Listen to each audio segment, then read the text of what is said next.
Sobbing and sitting on her knees, the girl thought that every girl's mistake is to think that she can change the plot. She tearfully thought that she herself had made such a mistake. The plot she got into was primitive in her own words. The main character must save the empire from tragedy. After the ceremony, when she became the empress, Anastasia completely abandoned her duties and lived only for her pleasure, spending money on all sides. At balls and outings, to the wide smiles of others, she committed loud scandals. Sitting in her chambers and sipping wine, she was sure of one thing: no one would ever dethrone her. But the next moment she looked at the maid in surprise and could not believe her ears. She said that the priests from the temple had come to her. After some time, Anastasia and the emperor sat on their thrones and waited for the priests to approach them. Gathering near the thrones, they said that the oracle was wrong and that the current empress was not sent by him. Anastasia looked at the messengers and could not utter a word. Shocked, she understood that her life would change immediately after this news. And then a true main character appeared, named Evelyn, who seemed to be just waiting for the right moment to make herself known. The emperor, of course, turned his attention to her and soon began to see her as the love of his life. After the beginning of their relationship, Wilhelm and Evelyn had everything on their shoulders. Looking at her red eyes, Anastasia looked at herself in the mirror with fright because she realized who she had become, the main antagonist of the story. Today, she was going to meet the emperor, who was to become her husband. Replaying the story, she thought that it was necessary to try not to end as in the original. While the butler was showing where to go, Anastasia thought that if today they confirmed their fates, then the end with the death penalty was not far off. With trembling hands, she thought she wanted to change the subject, but a voice distracted her from her thoughts. In front of her was Wilhelm, the emperor, who asked if she was really Anastasia Varnez. But while he was looking at her, Anastasia thought that he was incredibly handsome. As in the book, as in the present, he was a handsome boy with blue eyes. Bowing her head and bowing, as required by etiquette, Anastasia said that it was indeed her. As she put her hand in the emperor's hand, she thought of one thing: she would change this history for the better. After a while, they stood facing each other and smiled. Anastasia thought that she wanted to please him with all her might. It was their wedding. He looked at her with loving eyes, while she thought about how she wanted Wilhelm to love her. Crowned, she smiled and thought that although she was assigned a secondary role, she was not the Anastasia she was in the book. The priest bowed his knee to the imperial couple, saying that the oracle was wrong. Wilhelm, to Anastasia's complete surprise, took her hand and said, looking at the priests, that he would not depose his wife from the throne. The man began to convince the emperor that he should do this for the sake of the empire. Wilhelm was serious and visibly annoyed as he told the priest that Anastasia was his wife, even if she had not been sent by an oracle. The girl looked at him with a smile and tears in her eyes, not believing what he was saying. Evelina, who was the main character, received the title of True Messenger of the Oracle and became one of the priestesses. At the same time, the relationship between Wilhelm and Anastasia only grew stronger. Thinking about this, the girl hoped for a happy ending for herself. William angrily listened to the fact that in his empire there are rains that do not end for months, in other parts of drought and earthquakes. Anastasia looked at her husband, who asked if this was a payment for the fact that they stayed together. She was saddened, thinking that it all looked very much like God's punishment to them for listening to the oracle. People were already standing under the palace with torches and accusing the emperor of obeying the will of the oracle and that they should not pay for him. Uprisings took place all over the country, reaching the palace as well. Running away with the servants, Anastasia looked around and asked where the emperor was now. She was completely devastated when she heard that Wilhelm had died in battle against the rebels. Tears streamed down her cheeks. When she was driven like cattle to the slaughter, Anastasia thought that love could not change the world and that she was too greedy and lost everything again. Sitting in the cell, the girl thought about the fact that she was sure that she could change everything. But now she sat with handcuffs on her leg and thought that the fate that punished her for her own stupidity was much worse than death. In the same cell as her sat Evelyn, who was frightened and asked why she was also here. Now, looking at her tired and beaten, Anastasia thought that this girl should have become the main character, but she destroyed both her fate and hers because of her selfishness. Bowing her head, Anastasia asked for her forgiveness. She said that it was her fault and that she should have done everything possible to make Evelyn empress and not interfere with the course of history. Evelyn began to scream, asking if this had just dawned on the empress. The priestess began to accuse the empress that because of her selfishness, the emperor died and the old dynasty was wiped off the face of the earth. Evelyn began to scream hysterically that she should have made room, but now nothing could be changed and they would die tomorrow. Holding the bottle in her hands, Anastasia said that she would not die from the dirty hands of the rebels. As she drank what was inside, she only thought that as the emperor's wife, she would not leave a bloodstain on him or his dynasty. Sobbing, Anastasia whispered to herself that they would soon see each other and begged Wilhelm not to forgive her and not to fall in love with her. If she comes back again, she will do everything right. Anastasia folded her arms over her chest and flew through space, thinking that if she got another chance, she would definitely give in to fate so that Wilhelm and the kingdom would be okay.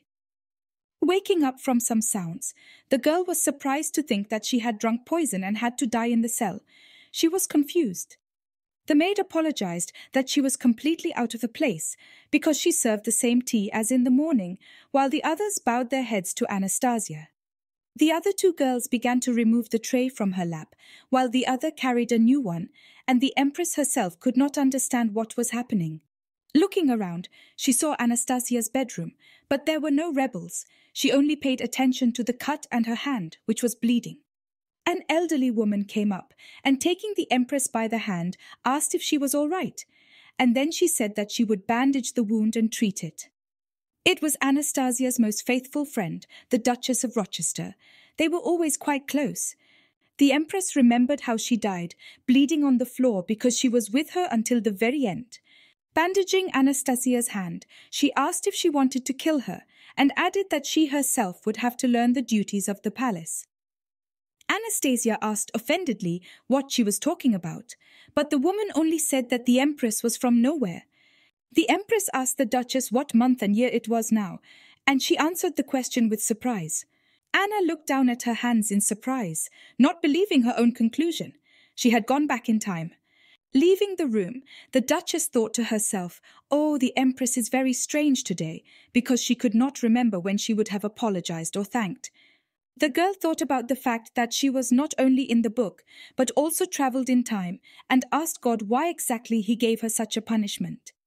She was confused because after that, as she never had a day of rest, she had to relive the moment of her death over and over again.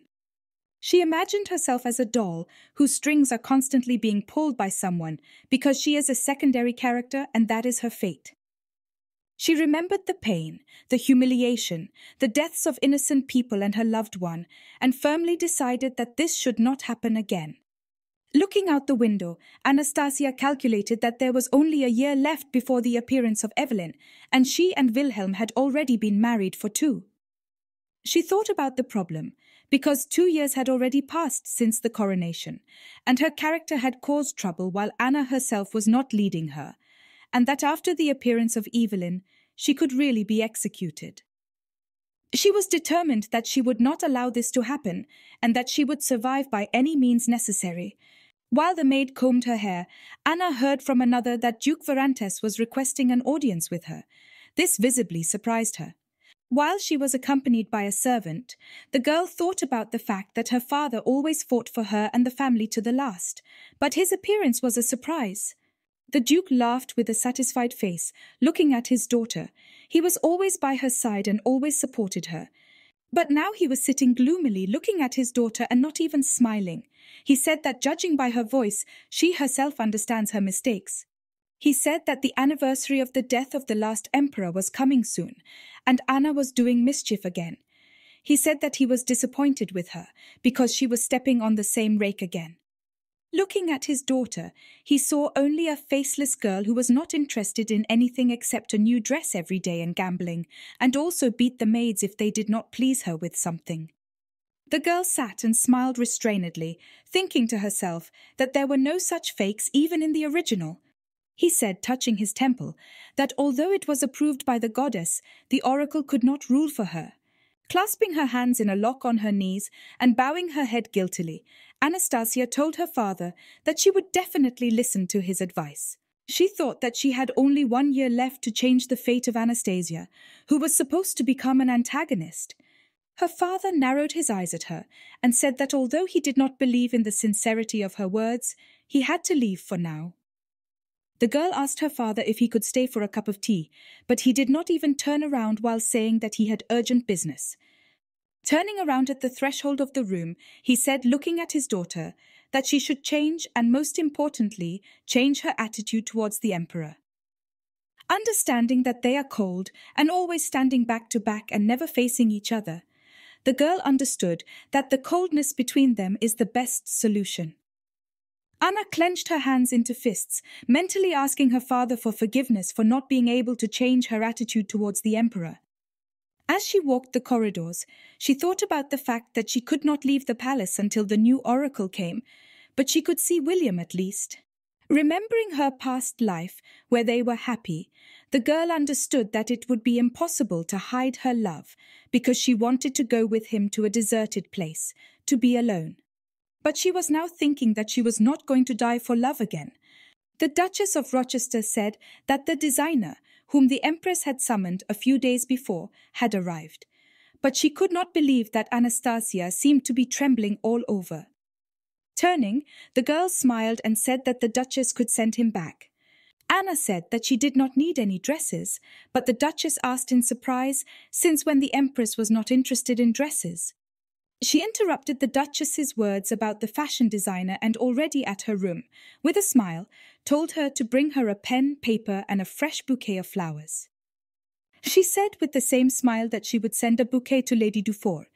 The girl, meanwhile, was holding her cheek, which hurt, and the others were talking among themselves. Lady Dufour served iced tea to the Empress, so she was slapped. Remembering the Empress's slap and angry face, the girl thought that she could no longer live like this. Her father said that experience would be needed, but she couldn't take the bullying anymore. When she told everyone that she was leaving, they were surprised and told her to think again, because she would never be able to return. Of Rochester stood at the door with a bouquet of flowers, who said displeasedly that the maids were crying too much and asked if Lady Dufour was here. The girl humbly bowed her head and said she was here, then asked if something had happened. She pointed to the man next to her and told the girl that the Empress had personally sent the court physician to her. The Duchess told the completely confused Lady Dufour to let herself be examined, because refusal would be regarded as ignorance. And then she held out a red envelope with a flower seal and said that it was also from the Empress, as well as a small gift. The girl was visibly shaken, because it was really the Empress's seal, which she had seen only a few times and never on letters to herself. When the doctor bandaged her and said she was all right, Lady Dufour began to stutter, but thanked the doctor. The maid could not believe her eyes, because she read a letter in which the Empress apologized for the morning's adventure and told the girl to rest until her cheek healed. Lady Dufour thought that this was indeed a genuine apology, and that it made her even warmer and kinder to her heart. Walking through the palace, the Duchess of Rochester thought about what was in the Empress's mind, because she apologized to Lady Dufour and summoned the Duchess herself for a long conversation. Recalling the story of one's own woman, one could say that she won the support and trust of the entire imperial family, because she kept order in the palace very well. The Duchess thought that the Anastasia she knew was untalented, stupid, and free. She mentioned luxury, gambling, and violence. She remembered how the Empress was always in the center of attention and did not pay any attention to the palace, so everything was always on the shoulders of Lady Rochester. Deciding that she had called her clearly out of respect for William and the Empire, the Duchess leaned over and asked if Her Majesty had called her. In front of her sat the sweet and smiling Anastasia, who told the Duchess to enter the room. Sitting down on the couch a little further, the Duchess thought that the Empress would be angry again because she left her duties for a long time. With a smile, the girl looked at the Duchess, telling her to listen to her and not be frightened by what was happening. Out of surprise, the Duchess even broke a cup of tea, which was now lying on the floor. She asked if she was really serious. Anna then said with a smile that now she would also take part in all matters related to the palace. Anastasia was smiling as she held on to her pendant, but all she could think about was that she seemed to have shocked the Duchess with this statement. Taking her seat back across from the Empress, the Duchess apologized for breaking the cup, but Anna only told them to continue their conversation, and she called the servants. Rochester said that she was very happy about such a wish of the Empress, but the internal affairs of the palace cannot be solved on a wish alone. They require time and energy. The Duchess thought that Anna most likely could not do anything because she had never seen her at work, only at rest and games. Anastasia only smiled, thinking to herself that the accusations made sense. They were definitely in the style of the Duchess of Rochester. Thinking that she would not face the death penalty this way, Anna said with a smile out loud that she knew very well that the affairs of the palace were worth the effort. Among all her duties, she especially singled out the organization of the past emperor's wake, where Wilhelm always invited aristocrats. When she noticed the complete absence of rings and manicure on the hands of the Empress, she was surprised. Did she really know about the work of ordinary mortals? Remembering her past life, Anna understood that before her reincarnation, she was surrounded by the affairs of the palace and perfectly understood them.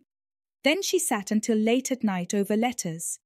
She said that she understood that it was not easy for the Duchess because of her neglect of her duties. Taking the woman's hand, she said that she would not speak long and boringly, but would only say that she would confide in the Empress. She said that if the Duchess did not like her help in organizing the Emperor's wake, then Anna was ready to learn how to do everything again. The woman began to wipe away her tears, saying that she had been waiting for someone to say these words to her for a very long time. The Duchess sat completely shocked by the words and actions of the Empress, listening to her thank her for all that Rochester had done all this time. The original Anastasia always devalued the work of the Duchess and did not put her in anything, not offering even basic respect.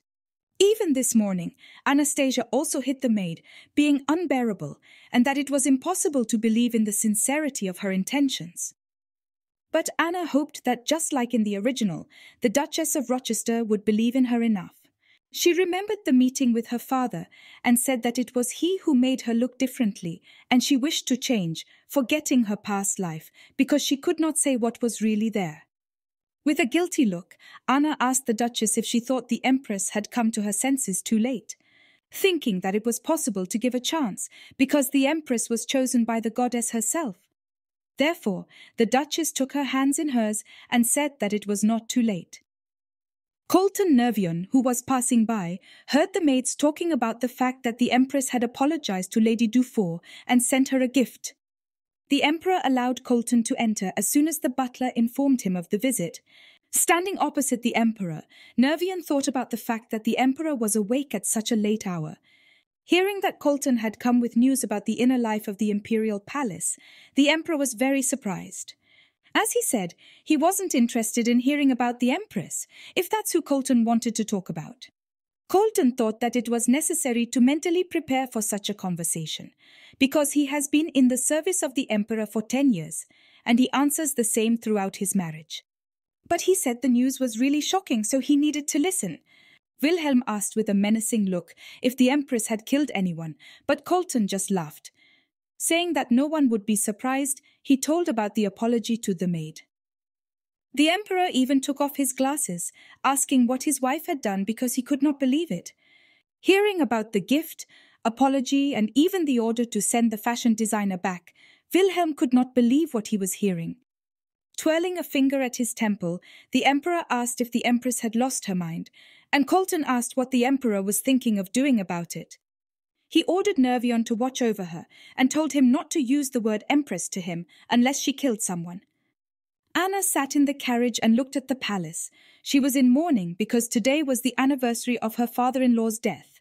Hearing that everyone was already in the chapel, Anna said that they could have arrived earlier than everyone else. This morning she was looking at her dress, not understanding how the Empress could dress so early for the wake. Taking off her jewelry, she ordered to bring a black dress without jewelry, and instead of stones to bring earrings with pearls. When they came out, the Duchess said that the stairs to the chapel were steep, so you had to be more careful not to fall. Hearing the sound of a carriage approaching the chapel, Anastasia turned her head and saw the Emperor's carriage. It was really him, dressed in black, only a white collar. They looked at each other in silence. She stood on the steps until the Emperor could not believe that he had buried her in mourning and not in a bright dress. She could not take her eyes off Wilhelm, even blushing. Love from his past life blossomed again for him. And then she found the strength to turn away and told the Duchess that they had to go already.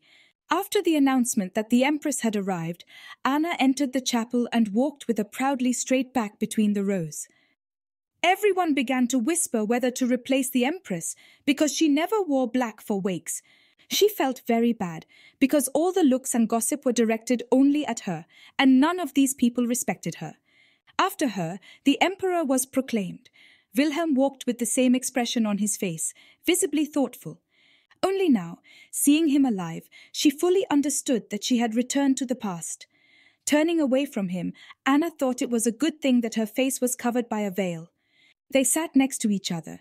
Wilhelm squinted at his wife while she tried to sit up straight and not pay attention to it.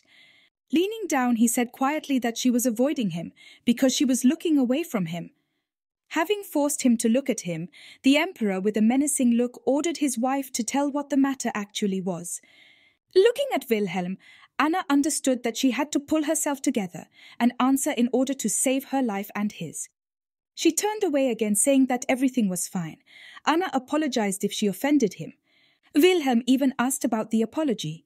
Realizing that all this behavior was not like her at all, he said that she dressed modestly, apologized, and treated the servants well. Her eyes widened when she heard what he said, as if she was a completely different person, addressing her by title. Having decided that everything should be done so that he would not guess, Anastasia said that she had only decided to end her old life. Wilhelm was just confused when he said that such changes usually lead to death and asked if she was going to leave him, and Anna said that she was. Realizing that she had completely lost the thread of the conversation, she smiled. The girl said that to the pity of the Emperor, she was not going to leave him.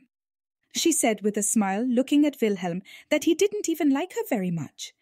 While the priest was preaching, the Emperor told her to look at herself and that she was no better. Listening to the sermon and not turning to her husband, she said she simply did not want to upset her father anymore. But Wilhelm said with a faint smile that they would live and see. He then said with a wider smile that he meant while they lived. Anna giggled, trying to do it as quietly as possible. She thought she could only communicate with him because time had turned back. Anastasia quickly began to walk away from the chapel, so as not to arouse more suspicions. She wanted to return to the palace as soon as possible, because everyone was looking at her anyway. Anna had been visiting the temple a lot lately. The boy said that it wouldn't hurt to go to the temple more often, because the goddess protects her more than anyone else. Anastasia left the church and, saying what she meant, thought to herself that all these were just lies, because she had witnessed all the possible stories of her life. She did not notice how the Emperor appeared behind her. Vic called her, forcing her to stop and not get into the carriage. Bowing her head in front of her husband, she asked what happened. She addressed Wilhelm by his title as he addressed her. Looking at her, the Emperor asked if she wanted to go to the palace together. She began to ask why he would suggest such a thing, while Wilhelm tried to explain that he meant one carriage. Both of them looked quite awkward. He looked away, saying that he would like to talk about many things and ask her something. But he rolled his eyes, not expecting the answer he heard. The Empress answered, almost shouting the word no. Trying to justify herself, the girl said that on the way back she had to discuss something with the Duchess of Rochester, who watched everything in surprise. As soon as she closed the carriage door, saying that there was too much to do in the palace, the Emperor and Colton looked at the same door in utter confusion. Hugging his shoulders, Wilhelm thought he just wanted to know if the rumors and the conversation had made him think were true. But he said out loud that he would not leave it so easily. The Duchess asked what the Empress wanted to talk about in the carriage and offered one of the options. whether she wanted to take away all her duties in relation to the palace. Anastasia glanced at the pile of papers that Rochester had brought, while she said that there were lists of debutantes, a budget, even documents about servants. The Duchess of Rochester said there was a lot of information, so she was giving herself 4 days to study the whole pile. She thought it was up to the Empress if she really decided to change. Anastasia said with a smile that one day would be enough for her to fully study all the documents from the Duchess. The next morning, Rochester walked through the quiet palace. She thought that it was 7 in the morning, and usually the Empress was asleep at this time. Thinking that it would be known today whether the Empress had lied about the fact that she would have enough one day, the Duchess entered Anna's room and greeted the servants. The girls greeted each other and told the Duchess not to faint and announced that the Empress had already woken up. She kept her glasses on, wondering in surprise whether the Empress had really woken up already. It was unusual. Anastasia appeared before the Duchess and greeted her with a smile. Rochester bowed her head and bowed slightly in greeting to the Empress. She asked if the Empress slept well. The girl said the Duchess arrived just in time and handed her the papers, telling her to take them. Rochester opened her mouth in surprise, not believing her eyes as she looked at the lists and notes she had made. The Empress, meanwhile, told the Duchess to correct her if she had done something wrong. She couldn't believe her eyes as she looked through the notes. Everything was so detailed here that she understood it should take at least 4 days. And everything was perfect. The Duchess looked suspiciously at the Empress, wondering to herself whether she had always been so clever. She wondered if she had always underestimated Anna. Rochester bowed and apologized to the Empress, saying that she had doubted her. Anastasia came closer and said, taking the woman by the shoulders, that she did not accept her apology. The Duchess raised her head in fright. But Anna just laughed, saying that she would rather praise her for the work that Anna did instead of apologizing. In the palace, the maids gossiped that the Empress had been homeschooled for the past 2 years, and that even the Duchess of Rochester herself recognized her abilities. Colton, who was standing behind the girls, shouted whether it was true, and the maids screamed in fear because they thought they were alone. Colton had been frequenting the Imperial Palace lately. He asked what the Empress had done this time, but the handmaiden told Colton not to be surprised. She told him in his ear that she had not done anything, which greatly surprised Nervion, and this was reflected in his face. She drew a picture of Anastasia in her office, saying that she now handles most of the palace's affairs, and also refused new dresses and jewelry. And then the 3 of them began to remember how the Empress used to fly into a rage after such a lull. The Lord only chuckled. The girls talked about the rumors as if she would die soon, because such changes often lead to death. Colton questioned if Anastasia was really going to die soon. But the Empress herself, while these rumors spread through the empire, worked without rest. She read the documents, remembering that she had worked with such people before, and she just had to remember what it was like. She understood that she really needed the experience of the past. Anna recalled that she resuscitated not only the affairs of the palace, but also the reputation of the Empress. She once said that there were not enough gardeners under the watchful eye of the Duchess. Then she made calculations, saying that the best option would still be to invest in the repair of the palace. And then, to the surprise of the servants, she said that there was a drought in the east and that the table should be set more modestly than usual for her. The girl thought that everyone should not look at her so surprised, because she did not have much time for this. She also remembered the main character, who was supposed to appear at the next ball of debutantes, and it will be less than a year later. Getting up from her desk, Anna said to herself that she had to survive the coup in the palace, so it was necessary to whiten her reputation not only in the palace, but also far beyond it. Colton was reporting to the Emperor, talking about tomorrow's meeting about the drought in the east, and Wilhelm said that he finally understood something. The Emperor said that he finally understood what exactly the changes in the Empress's behavior were connected with.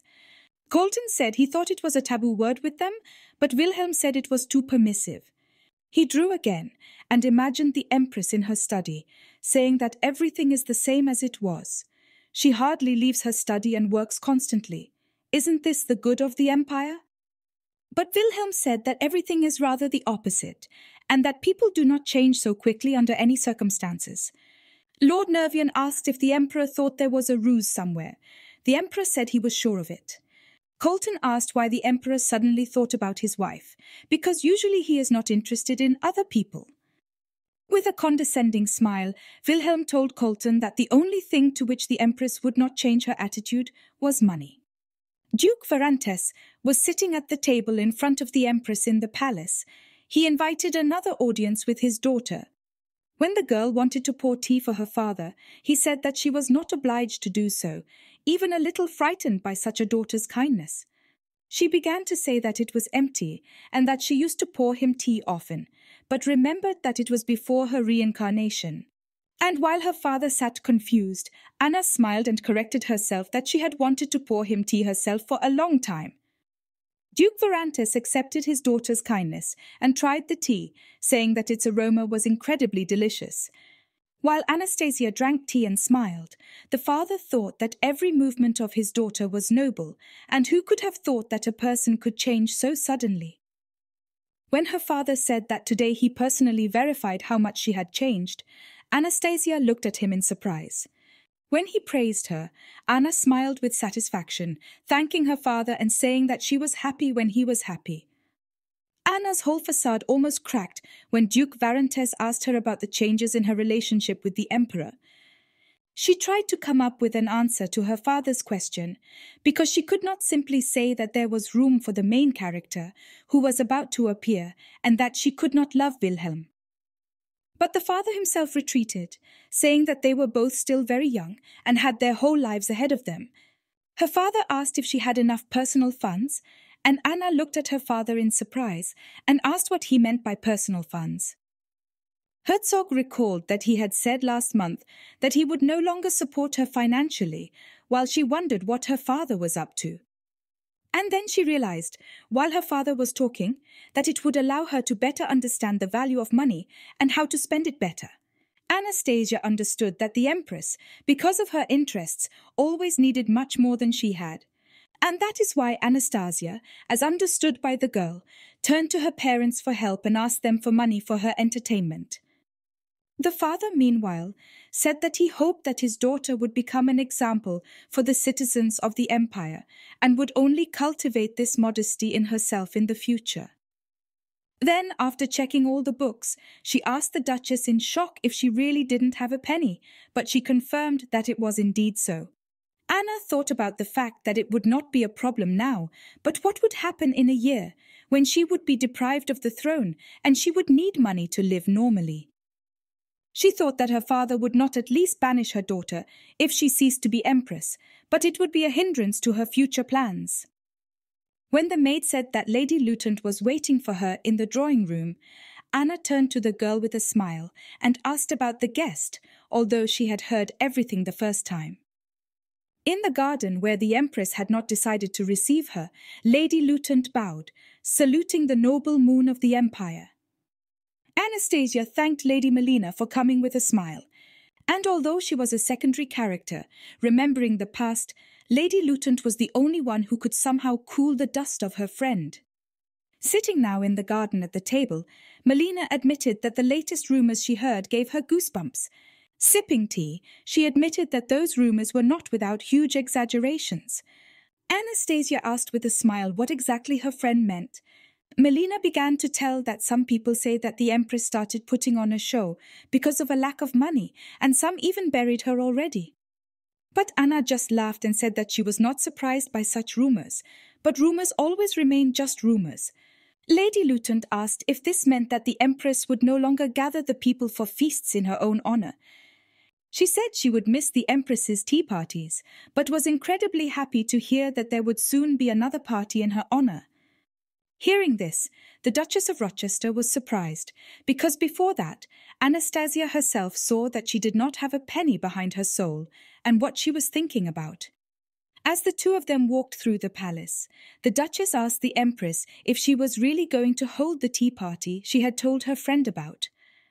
The Duchess began to say that if she was going to receive funds from Duke Varantes, but the Empress cut her off with a clear and firm no. Turning to her over her shoulder, Anna smiled and told Rochester not to worry and that she would not ask her father for money. She said that this is not a waste, but a way to make money. The emperor thought that soon the empress would hold a tea party in his palace, and that he was right. The time had struck midnight, and the carriages had turned into pumpkins. Returning to Colton, Wilhelm asked him where his wife got the money for tea. He said, looking at the documents, that she had not done anything with her financial situation, so the tea party would be modest. But I asked myself, who needs such a party? He also handed the emperor an envelope with an invitation to a tea party, which he received a few days ago. He looked surprised. After reading the inscription, "You can also become an empress," Wilhelm frowned, saying that this was the same absurdity and that she had completely lost her mind. Colton said his mother got the invitation, and although the emperor said that this was unacceptable, because Marquis Nervion is healthy and alive, but Colton just laughed and said that he was sure that his mother had received this letter. The moment she was crowned, Anastasia made enough eccentric gestures that no one would be surprised by this invitation and signature. Thinking of his own wife, Wilhelm thought about why he could not understand what was on her mind, because everything she did was outside the scope of her usual behavior. Wilhelm shook his head and said that before she had been in the palm of his hand, and he did not have to worry about the Empress's ulterior motives. He thought that no matter how much he scrolled through all this in his head, and the actions of Duke Varentes and his wife's interest in her duties, something was wrong in his head. He was sure that she would not give up her debauched lifestyle, but he remembered her image from the chapel on the anniversary of his father's death. He thought that this confused him even more, and Wilhelm did not understand how to treat her now, and how to understand her. The emperor ordered that Colton continue to look for leads both on Schubeck Island and in the residence of Duke Varentes. Lord Nervion bowed to the emperor, saying that he understood his order. Turning his back to the assistant, the emperor told him not to forget to tell about the tea party in a few days, but the boy said that it would be very difficult. He said the party was invite only, but the emperor reminded him that Marquis Nervion had received an invitation and Colton had an informant. There, it's all about the little one. Colton thought that the emperor was just a cliché heathen because he was forcing his elderly mother to cook in palace intrigues and spying, but agreed. On the day of the party, while the maids were preparing it, the empress asked the duchess if everything was ready. She replied that everything was done. Anastasia thought that Wilhelm might have thought that the changes in her were due to money, but she understood that there was nothing she could do to convince him otherwise. Usually, all the guests who attended her parties are close friends from the upper world of the empire. She tried to make tonight's party unforgettable for them. Anna looked at herself in the mirror and smiled, thinking that at least she didn't have to spend money on jewelry, because there was plenty of it. And while Anastasia asked out loud how much it was necessary to hang out for 2 years, so that there was so much unnecessary in the palace, both maids looked at her in surprise. She looked in the mirror, not believing her eyes. She did not expect the maids to do such an incredible job because she looked much better than she expected.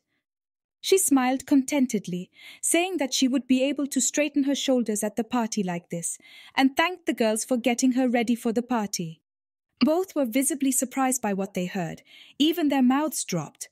Looking at her back, the girls thought to themselves that earlier the Empress only shouted at them, that they did not emphasize her beauty enough. All the ladies who received the invitation turned to the Empress and opened their mouths in surprise. They couldn't believe their eyes. Anastasia came down the stairs looking very beautiful and not as usual. Everyone began to bow, congratulating the Empress and wishing her the blessing of the goddess Rosina. Anastasia thanked everyone who joined her today, putting her hand on her heart. Women began to say that it was their honor. While the others said they were afraid there would be no more parties, Lady Lutant exclaimed that it was only because the Empress had changed and had too many things to do in the palace. The girls said they had also heard about it, but said that some said it was another show or dispute. Anna said with a smile that this is exactly why she invited everyone to this party, to show how serious her intentions are. Standing next to one of her dresses, the girl said that she had decided to make a special proposal only today and only for those invited. And then with a smile, she said that today she will hold a dress auction for the invited ladies. Marquise Nervion honestly answered that she was very surprised by a letter of such content, looking at the Empress. Anastasia said with a smile that she really meant the dress sale, not that she was going to leave her seat. Anna said with a smile that she would make every lady she invited to this party shine. The Empress has always been a fashion icon and the noblest lady of Rosenberg. She was a pioneer. Looking at one of the dresses, Anna thought that it was really so, even if the Empress dressed vulgarly. All, nevertheless, dressed according to the fashion of the Empress. The girl thought that it was necessary to give Anastasia credit. She had a sense of style, even in spite of the fact that she was an incredibly bad person. Anna recalled that after the coronation of Anastasia, who was before her, everyone began to wear similar dresses because a law was issued that forbade copying the images of the Empress. The girls, covering themselves with fans, thought that it would be good to participate in the auction because these dresses are unique and this style will never be repeated by anyone. Everyone looked at the jewelry, clothes, and shoes, realizing that the Empress would not be able to show off, so it would be easy to steal all the attention of the guests at a party. Anna thought that the fact that the Empress herself dressed like this would be an argument even for those who are not interested in fashion. And if passed down from generation to generation, the price will be huge. Lady Nervion was older, so her eyes clearly showed an interest in investing in the future. Saying that she was visibly interested, Anna hugged one of the mannequins and told the ladies that they were going to start the auction. The initial price of 100,000 rosens quickly grew. Each of the ladies tried to take away the dress that the Empress was currently selling. The Duchess of Rochester rolled her eyes in disbelief as she wrote down the bids and prices for the dresses. After counting everything, she looked in surprise at Anastasia, who was waiting for the Duchess to count their income. She announced that they had earned exactly 3 million rosin. Still in shock, the Duchess asked the Empress how she even thought of holding the auction, praising her deep knowledge. Anna tried to find the right words, but she remembered the present time, where people used flea markets when they had no money and new goods. She thought that she was just using the title of Empress to organize all this and make as much money as possible, but she couldn't confess. Therefore, Anastasia only smiled and said that she was glad to replenish the stocks of personal finances and that everyone who bought the dresses was satisfied. Remembering how the noble ladies gnawed at each other a piece of fabric that the Empress used to wear, the Duchess could not believe that such a thing was even possible. Rochester asked if the Empress planned to hold such an auction again, to which she said yes, but not any time soon. She thoughtfully said that it would be better to wait with the organization of a new auction, so that the rumors spread sufficiently. Anna explained to the Duchess that the ladies who bought the dresses and jewelry would soon wear them and show off. It will be something like advertising, because the date of the next auction is not known to anyone. Satisfied, Anna explained that while the others were wondering where the ladies bought these dresses, they would use this time to prepare another auction. The Empress gave the list to the Duchess, telling her to sign her up for appointments at all the indicated points and that one day should be set aside for each. Rochester, wide-eyed, asked if she really wanted to visit the place, and then she shocked the Duchess that the escort should be kept to a minimum, but she began to wail that it was very dangerous. She said with a smile that no one in this empire could harm her, and the one who dares will go through all the circles of hell. The Duchess bowed her head, saying that as it was the Empress's will, she would give her receptions wherever she wanted. While they were riding in the carriage, Anna, who was hiding her face under the hood of her cape, thought that she seemed to have time and that everything was going according to plan. The boy screamed, covering himself with his hand as the man shouted in his bass for him to get out of his way. Embracing the boy, the woman asked Shiloh what he was doing, and he only answered that there was no need to get into debt. The woman screamed in protest because she paid everything on time. The man bent down and asked her with a smile how she would pay him the debt of 10 gold coins. The woman cried out, asking how the amount had increased 20 times if she had only borrowed 50 silver coins. Wanting to take the house, Shiloh said that the shack was not enough to pay off the debt, so she had to give up the children. He looked pleased with himself. A woman with tears in her eyes shouted at him not to touch her children. She thought that in luck for today, she would meet a noble person, but she could not understand where she was. As Shiloh pointed out the children he was taking away, the woman, drenched in sweat, protested. Shiloh grabbed the boy with one hand, and the woman grabbed his other hand, saying that she would not give up her children for anything and told him to take her away. The woman was so determined that she even bit Shiloh's hand. A woman intervened in the altercation and ordered the men accompanying her to take Shiloh to the dungeon and hand her over to justice. While the man asked who they were and whether she knew who she had contacted, Anastasia took off her hood and squinted at the man. Clenching her fist over her heart, the woman asked who they were, for she did not know the name of the lady who had helped them. But the boy accompanying her shouted, saying that this was Her Majesty the Empress and that the woman would show at least some respect. Anna smiled a little awkwardly, saying that the guard took it like that and dumped all the cards on the table. While the mother bowed low to the Empress, the boy held on to her and did not even think of repeating the bows, but Anna only asked if Mrs. Essentel was injured. The woman looked up in surprise, asking herself how the Empress knew her name. Anastasia said with satisfaction, and with a sweet smile, that she seems to have made it just in time to intervene. The boy, dirty and frightened, looked at the Empress with tears in his eyes. Hugging the children, the woman thanked for the help, saying that this is not such happiness. Remembering the face of that Shiloh, the Empress thought that he was one of the usurers who often play tricks with contracts, because most of the people of the empire are illiterate. After serving the tea, the woman embarrassedly said that it was not worthy of such a noble person, but it was the best that was in their house. But Anna only thanked and said that she liked the aroma. While sipping tea, Anastasia thought that there was a smart woman in front of her, so there was no need to go around in circles. Looking at Mrs. Essentel, the Empress said that she was here to help her, but to be more precise, her children.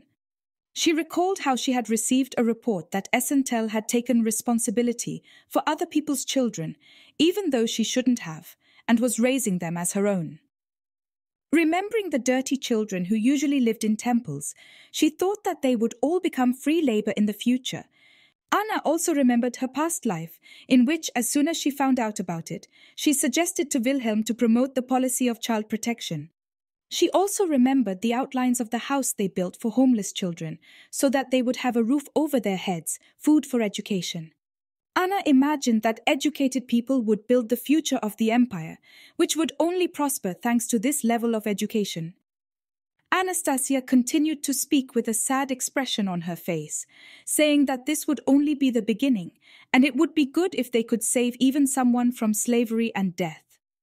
The woman even raised her hand to her mouth in complete surprise. She said that she did not know exactly what to answer to everything that the Empress said. The Empress mentioned that earlier, according to the plot, this woman did not have such problems with money, and even if she had come a day later, she might simply not have been found. Anna looked at the woman in surprise, who said that she would not give up her children in any case because they are her children. Getting up, she leaned on the table and said that she would send her person so that Mrs. Essentel would not need money. The woman said that she knew that the palace was very far from here and told the Empress to be careful, but she interrupted her, saying only one word, "No." Approaching the door, Anna looked down at one of Essentel's daughters with a smile. The girl began to make excuses, saying that she honestly did not eavesdrop and just wanted to see her mother. Anastasia, returning to Mrs. Essentel, asked if she could sit with the children, since she had already arrived here.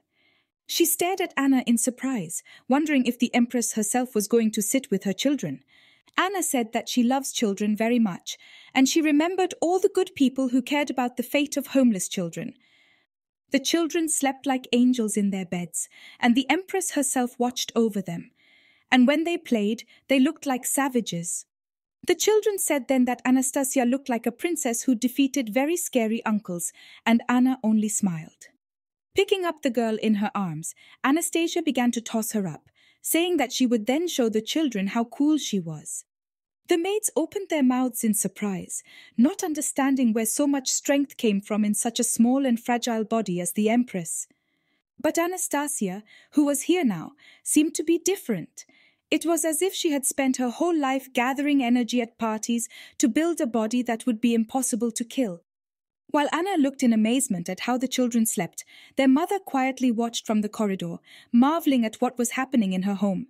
Approaching, they quietly asked Her Majesty if she wished to rest while they prepared dinner. Mrs. Essentel said that they have a modest green yard in the backyard, but it is their pride. Having gone outside, Anastasia went to the backyard and opened her mouth in surprise and the beauty she saw there. She breathed in the aromas that reigned here, thinking to herself that even in a place like this, it was wonderful to hear all the smells of flowers and herbs. Her body even felt better, as did she. She recalled that she had spent the entire month that had passed since the day of her return in business, digging up what the bookish Anastasia had done.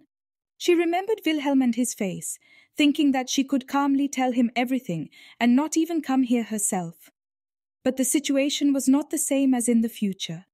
Remembering her past self, Anna realized that she was also naive and determined to change the events of the original and stay with Wilhelm forever. But she decided to follow the original story, so a palace coup with her and Evelyn will definitely happen.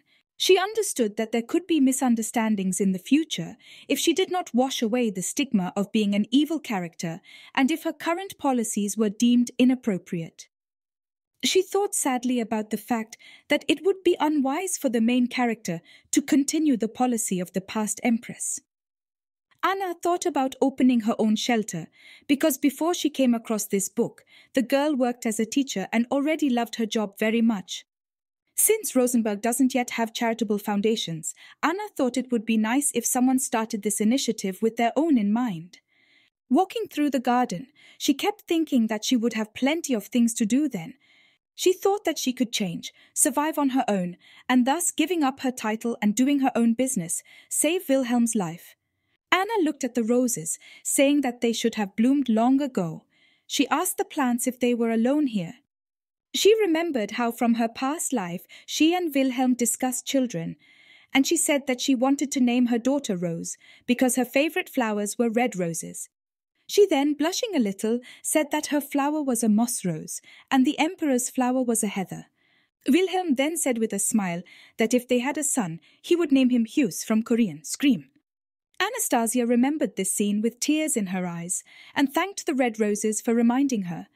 She admitted to herself that she still loves Wilhelm. While tears rolled down her face, the girl thought about the fact that the word love surprised her so much that she could not even raise her head. And then she carelessly cut her finger on one of the thorns of the rose. As she fell, someone caught her. Anna looked straight into the eyes of the emperor who held her in his arms. He asked why she was crying and what she was doing with this settlement, until Anastasia could not believe what she was seeing in front of her. He told her she was a very strange person while he held her face in his hand and asked if she would answer him. Still with tears in her eyes, the empress said that she simply pricked herself with a rose thorn, showing her cut finger. She told him not to pay attention and told why he was here. But she did not finish the sentence, because Wilhelm grabbed her wrist and looked at the wound, asking how he could not pay attention when she was in pain.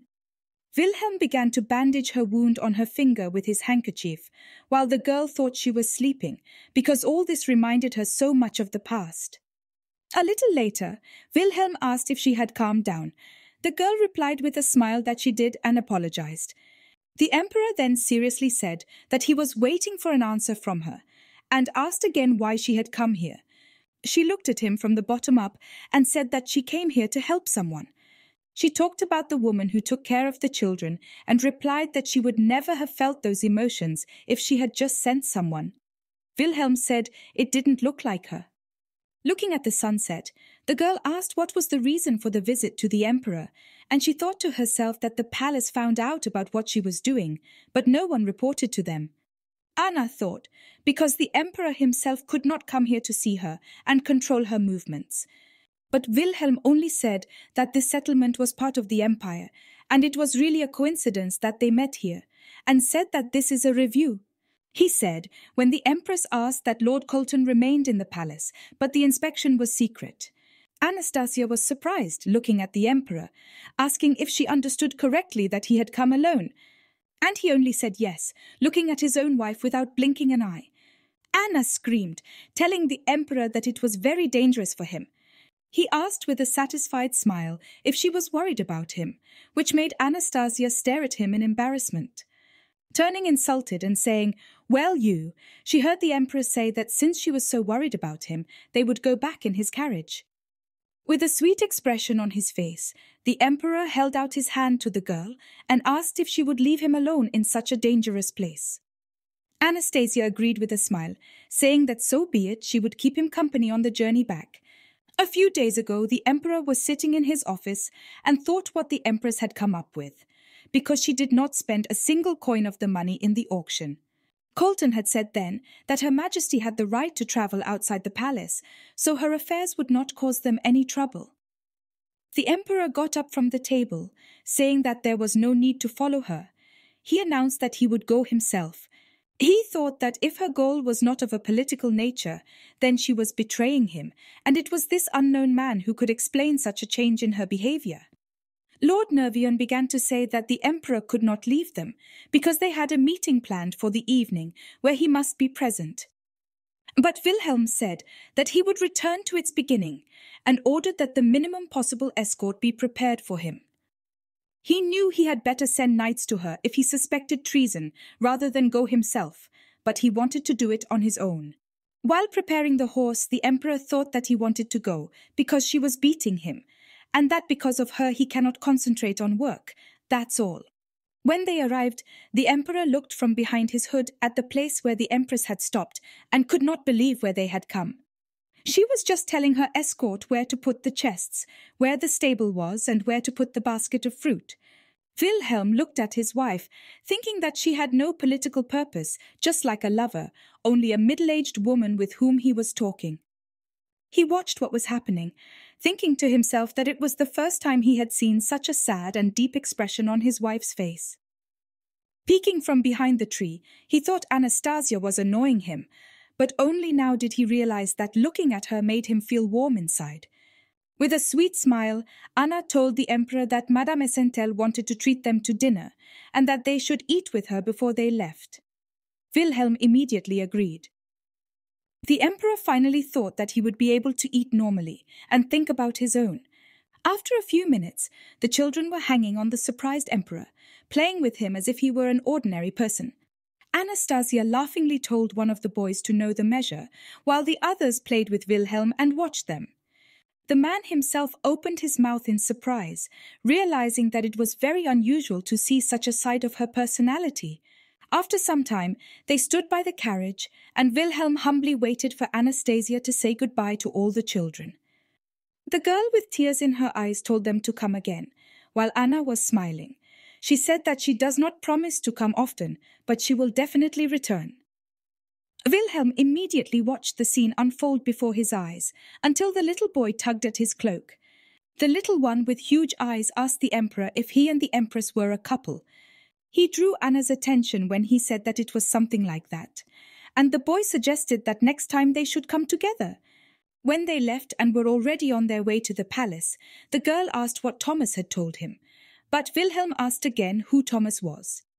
He said that there was nothing special, but he himself thought about the child's question. He asked if they were a couple, and this word stuck in the Emperor's head. He looked at her, thinking that everyone in the empire knew they were a couple, but they were never really a couple there. At the same time, Anastasia thought, looking at her husband, whether he really didn't want to talk to her so much that he didn't even say anything. She clasped her hands in her lap, thinking that it was even better that way, and that she shouldn't get too attached to him. While they stopped, the Emperor asked if it was all the guards that the girl had taken with her. She said yes, and said she would take less next time if it was too much. Looking out the window, the Empress said that this was only a quarter of the people she usually left the palace with. She said with a smile that she definitely did not need security in that settlement, and asked him why he should scare people even more. Wilhelm said that she would not have said such words before, so he asked why she started behaving like that. He used her title. Anna looked directly at her husband, saying that she already answered this question. She just decided to change and live a better life. He asked in disbelief if a person could change so quickly and dramatically. He asked if she was hiding something from him. But Anna only said no, thinking Wilhelm too perceptive. He looked out the window, displeased, when he heard that she did not understand him, because no matter who you ask, everyone likes the new empress more. He said that she hated children, called them spingalets, and even refused to hold the children of aristocrats. And now the Viz remembered today when Anastasia played with the children as if she loved them with all her heart. But she also came here of her own free will. Anna was frightened and looked at the emperor, who said that there are immutable truths that a person cannot change in himself. She said he was following her too closely, but Wilhelm shouted that he was not following. He was just trying to understand what was happening in the palace. She said that she did not want to harm the empire, and asked how long it would take for him to really believe that her intentions were pure. When he heard that if he felt better, he could continue to watch her, Wilhelm grabbed his head. He tried to prove that he was not following. Remembering her face when she cried so bitterly in that garden, the emperor thought that this was what he was interested in. Why exactly? Lady Luton the next day told the empress that she had heard rumors about her joint trip with the emperor for the purpose of charity. Anastasia played the role of doing a favor by answering this question, and still said that it was indeed true. Her friend looked at her with those huge eyes, thinking to herself that the empress had thought of all this, and it was incredible.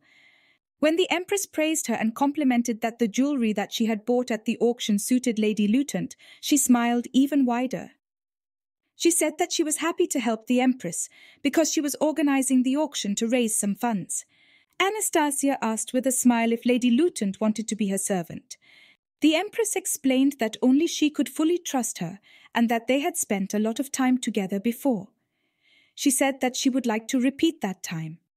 Thinking that in another reincarnation, Melina got married immediately after Anna, she also thought that secondary characters could be changed, and she will be more relaxed with her friend by her side. Anna said that it was only an offer, and she could refuse, and she said that she could not give an answer right now because it was very unexpected. Melina asked the empress whether she had already prepared a present for the emperor's birthday. Anastasia answered, looking at her cup, that she had not done this yet, and that she will not make gifts to the emperor. Anastasia said with a smile that everything was as usual because she had never given him gifts before. Melina admitted that the empress had changed a lot and that she hoped that the ice had broken in her relationship with the emperor. But Anna said that this time without seeing. But with a sweet smile, the girl said that she would rather arrange such a holiday for the emperor, which he would remember for a long time. Time passed very quickly, and it was already Wilhelm's birthday. The maids were just preparing the empress for the holiday in her chambers. Plaiting her braids, the maid said that on the holiday the empress would shine brighter than anyone present. Watching the empress's meeting, the Duchess of Rochester thought to herself that even a month ago I could not even dream of such a thing. Remembering the past empress, she thought that she would have caused a scandal and overturned the table if she didn't like something at least a little bit. But now each of the maids begs to be allowed to help the empress with her clothes and makeup. The Duchess asked if the empress did not like something, but she said that everything was fine. She just thinks it's a little too much. Taking the hand of the Duchess, the empress told them to go to the central hall, but she asked if she wanted to go to the palace. She painted a beautiful picture where all eyes would be on them if they and the emperor entered the hall together. Anastasia asked if she had done this last year, but one of the maids said no, but Anna said a little upset that she had no need for it then and this year, but said that it was time to go. The maids wished her luck, and the Duchess looked after the empress, frowning. She thought, could it be that the empress changed everywhere, but her relationship to the emperor remained unchanged? At the festive banquet in honor of the emperor's birthday, all the guests danced and talked with each other. Some asked when the empress would appear there, because there were rumors that the thief Varentes had recovered, but the wife of one aristocrat hissed, telling him to be quieter. After being introduced to all the guests who had gathered for her and the emperor's attention, she stood on the balcony before going downstairs. Standing there, Anastasia thought to herself why it was so quiet when she appeared in front of everyone, and then she realized they just couldn't say a word while they were looking at her, and she thought the maids would be delighted to know that. Lady Nervion and Lady Luthen bowed their heads as they greeted the Empress and said she had arrived. They were visibly happy to see her. Anna smiled and told them that she was glad to see them and thanked them for brightening up the holiday with their presence. Anastasia was pleased to notice the jewelry and dresses that were bought at the auction, and she couldn't help but smile. She said that they must have liked the decorations very much. Another lady said that wherever she went, she was asked where she got it all, and that everyone was eagerly waiting to be invited to the auction. But the Empress thought that it was necessary to preserve privacy and not allow too many people to the auction. The others began to whisper, watching this scene, that the Empress was talking so politely to the lady, and that the rumors did not lie, and she became a completely different person. While the Empress laughed at the jokes of her ladies, others joked, saying that she seemed to have become the embodiment of the goddess Rosania herself. Anna thought that she would be able to not worry about her head being hanged on the guillotine if she could maintain a good image. She wanted to return to the palace, because this party was only an excuse to strengthen her position, but the Emperor appeared.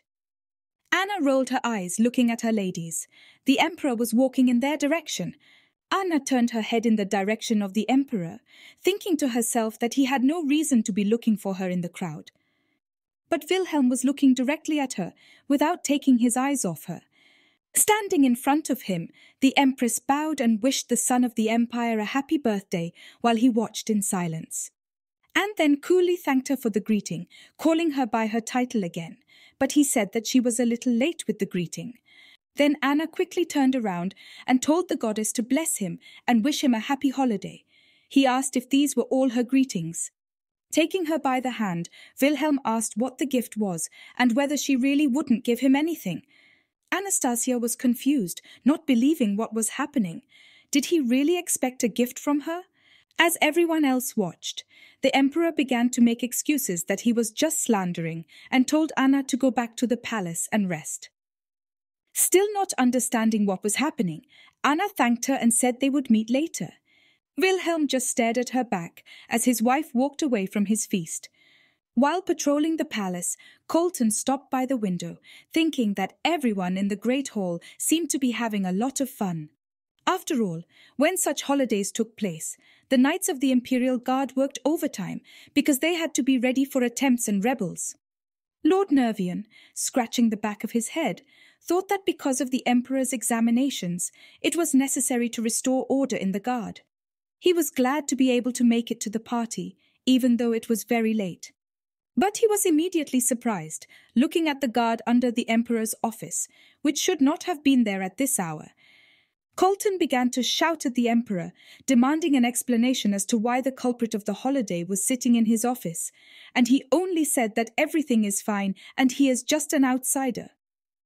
After saying that he had accepted greetings from everyone he wanted, Wilhelm wearily announced that there was something that was troubling him and preventing him from relaxing. Colton questioned what exactly was troubling him, asking what he meant, and then it began to come to him, and he voiced something that he had not thought about until now. Was the Empress the reason for his frequent visits? Wilhelm began to say, looking at the assistant with a stern look, that she was of no use here. And while they argued, the Emperor soothingly rubbed his glasses and admitted, Colton was right. When asked if he believed that Anastasia had changed, Colton said that now he would say yes, because even the Emperor himself thought the same way yesterday. Wilhelm asked the assistant why her attitude towards him did not change then, when she herself had changed so dramatically. He said that she avoided him all the time at the banquet, and they only met eyes a few times. The Empress did not even approach him anymore. He remembered looking her way when she said something about the goddess, and quickly left the feast. She didn't even leave a gift. In the next moment, the Emperor was trying to process the question Lord Nervion had asked. Did he really resent her for not leaving him a gift? And then they began to argue, and Colton clearly liked the role of the accuser. He said that the emperor was definitely offended. Colton admitted that he would never have thought that the emperor was so sentimental, and recalled that previously he was completely satisfied with such a relationship with the empress. But the next moment he was cowering, as the emperor told Colton to get the hell out of his office because he wanted to get to the party so badly. Nervion said that of course he would leave and not interfere in the love drama, but he heard behind his back that the emperor ordered to repeat if he was so brave. As the maids untied the braids and prepared the empress for bed, they asked why she did not dance with the emperor, since she was so beautiful today. Hearing the question of whether she really hated him that much, Anna clenched her fists, thinking that she could never hate him. She thought that there was already a strained relationship between them, but was he really so offended by her inaction? She said that she was very tired today and would go to bed because she had a lot of things planned for tomorrow. She wanted to be alone as soon as possible. A few days later, Colton trained with the emperor, telling him that he had a very smart strategy as usual. He said the tickets for the empress's auction began to be sold when a limit of 30 people was set. Wilhelm, having heard the real price of the ticket for the auction, which was 10 times higher than his bid of 1,000 rosin, opened his mouth in surprise.